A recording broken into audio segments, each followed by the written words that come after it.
என்பது எண்ணப்பதியும். இது திருப்பிள்ளையிலே அறியப்பதியும். எண்ணம் என்பது நமக்கு நினைவுன்னு நமக்கு ஒரு சாதாரண பொருள் வரும். ஆனால் நமக்கு எதிர்கால லட்சியம் என்ன என்பதை தான் நாம் எண்ணமாக சொல்கிறோம். இங்கே மாணிக்கவாசகர் என்ன தனது எண்ணமாக சொல்கிறார், அதாவது தன்னுடைய எதிர்கால லட்சியம் என்ன என்று சொல்கிறார் என்றால், இறைவனுடைய திருவருளை பெற்றார்.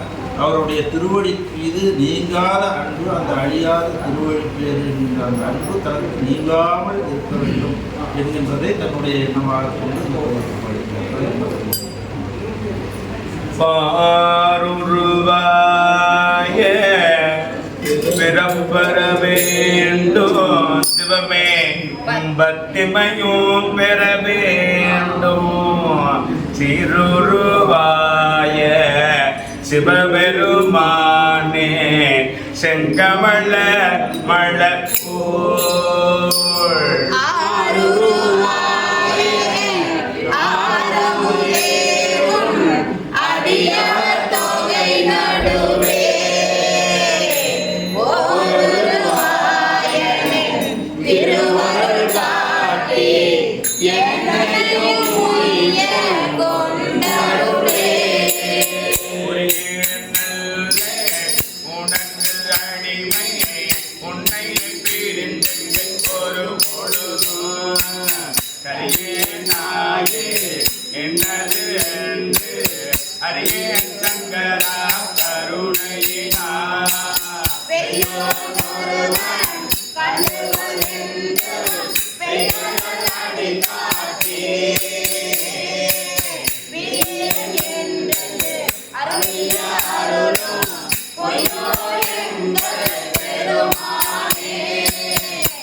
பிறப்பது பாயம் பெருமான்